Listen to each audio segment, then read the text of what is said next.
Berjumpa dengan Ustazah Ika dalam pelajaran prakarya. Semangat berkarya. Baik, pada kali ini kita akan belajar tentang teknik informasi dan komunikasi, yaitu media penghantar komunikasi. Seiring dengan kemajuan ilmu pengetahuan dan teknologi, perkembangan komunikasi dan informasi saat ini berjalan begitu cepat. Saat ini, hampir semua orang bersinggungan dengan teknologi informasi dan komunikasi. Semenjak ditemukan alat komunikasi terus mengalami perkembangan.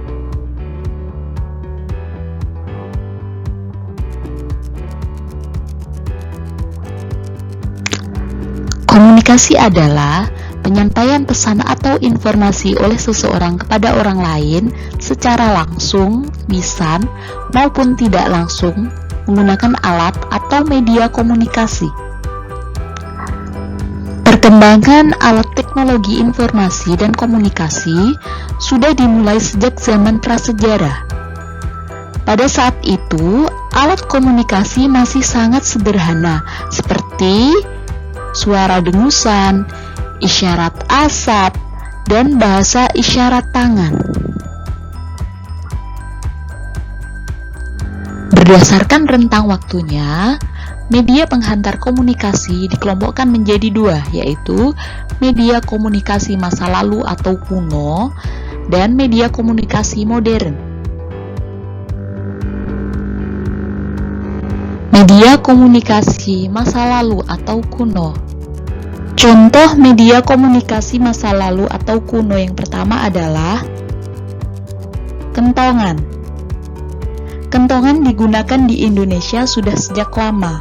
Alat ini sudah ada sejak zaman Kerajaan Demak, Surakarta, Gorontalo, dan Yogyakarta. Kentongan berfungsi untuk memberi informasi kepada masyarakat bahwa telah atau akan terjadi sesuatu. Biasanya, pada kentongan ada tanda atau kode yang digunakan berbeda-beda. Yang kedua adalah daun lontar. Pada zaman yang sedikit lebih maju, manusia sudah mulai memakai bahasa tulisan sebagai media komunikasi. Kegiatan surat menyurat di Indonesia telah dimulai sejak masa kerajaan Kutai Tarumanegara, Majapahit, Sriwijaya, dan Mataram. Pada waktu itu, surat menyurat hanya terbatas antar kerajaan, dan daun lontar dimanfaatkan sebagai media komunikasi.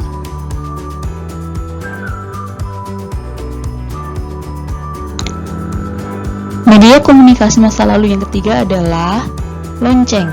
Seiring berkembangnya teknologi komunikasi, pada masa modern ini lonceng sudah jarang digunakan.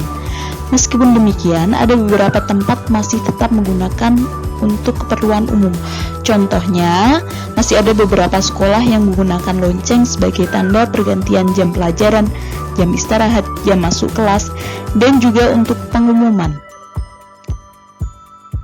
Lonceng juga banyak digunakan dalam peribadatan beberapa agama di dunia sebagai penanda waktu ibadah atau beberapa ritual. Selanjutnya adalah trompet dari tanduk hewan. Dahulu, bunyi trompet digunakan sebagai alat komunikasi untuk menandai dimulai atau berakhirnya kegiatan-kegiatan tertentu. Trompet ini juga digunakan saat perang untuk menandai perintah dan pergerakan pasukan. Yang kelima, trompet keong. Sejak dahulu telah dijadikan sebagai penanda perkumpulan atau terjadinya suatu peristiwa agar dapat berkumpul. Hingga saat ini, trompet keong masih digunakan dalam acara adat, terutama di daerah pesisir.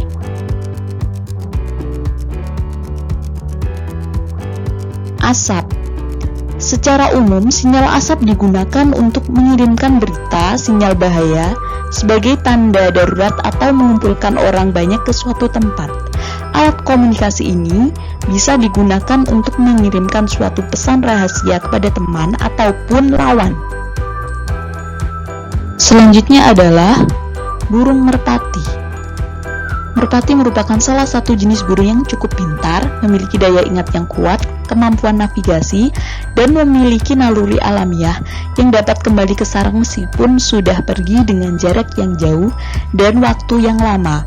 Dengan sifat-sifat tersebut, dimanfaatkan manusia untuk mengirim surat.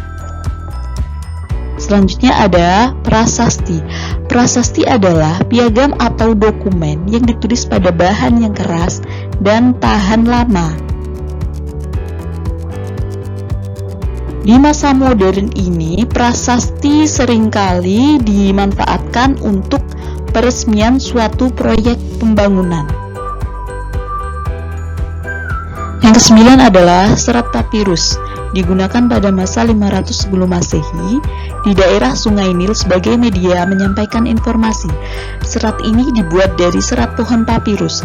Yang ke-10 adalah piktografi. Digunakan pada masa 3000 sebelum Masehi di Sumeria.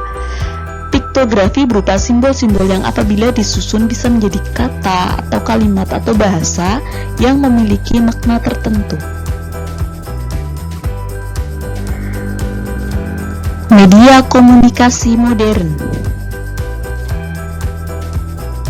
Media komunikasi modern yang pertama adalah surat kabar atau koran. Surat kabar dikenal pertama kalinya tahun 59 sebelum Masehi pada masa Kekaisaran Romawi kuno. Surat kabar adalah media cetak yang berisi berbagai informasi. Seiring dengan perkembangan zaman, surat kabar bukan hanya dalam bentuk media cetak, akan tetapi dalam bentuk elektronik atau digital. Yang kedua adalah radio. Radio berfungsi sebagai alat komunikasi yang hanya terdengar suara saja. Siaran radio menyajikan informasi berita, musik, dan diskusi yang hanya bisa didengar saja. Ini adalah televisi. Televisi adalah sebuah alat penangkap siaran bersuara dan bergambar. Televisi berasal dari dua kata Latin yaitu tele yang artinya jauh dan vision yang berarti tampak. Jadi, televisi berarti melihat jarak jauh. Dengan adanya televisi, informasi dari seluruh dunia bisa diakses di mana saja dan kapan saja, apalagi siaran televisi juga dapat dinikmati dari internet. Selanjutnya adalah faksimili atau bisa juga dikenal dengan fax, berasal dari bahasa Latin yaitu fac dan silimili, yang berarti membuat salinan yang sama persis dengan aslinya.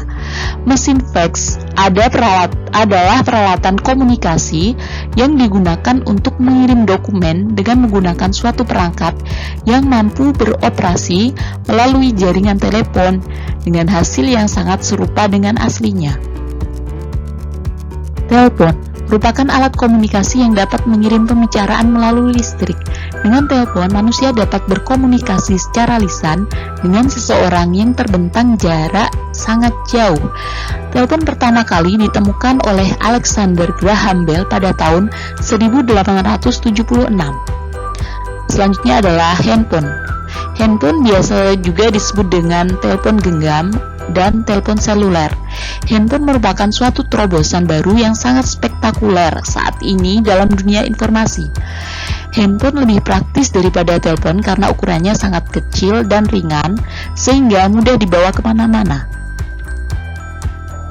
Handy-talkie atau biasa disebut dengan HT merupakan alat komunikasi menggunakan sinyal frekuensi tertentu sebagai pemancarnya untuk menghubungkan handy-talkie yang satu dengan yang lain. Alat ini biasa digunakan oleh satuan kepolisian, tentara, dan juga pihak satuan pengamanan atau satpam. Komputer atau laptop. Komputer adalah seperangkat alat elektronik yang dipergunakan untuk mengolah data secara cepat dan tepat sehingga menghasilkan informasi yang akurat. Banyak masyarakat yang beranggapan bahwa komputer hanya digunakan untuk mengetik saja, padahal komputer dapat diaplikasikan dalam berbagai bidang seperti kedokteran, matematika, dan penerbangan. Demikian materi pada kali ini. Selamat berkarya, semangat berkarya. See you.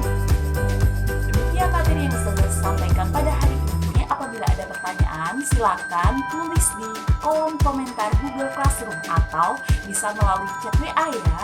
Ustazah tunggu. Selanjutnya untuk tugas prakarya silakan cek di Google Classroom mata pelajaran prakarya. Jangan lupa Ustazah akhirul kalam billahi taufiq wal hidayah. Wassalamualaikum warahmatullahi wabarakatuh. Selamat berkarya, semangat berkarya.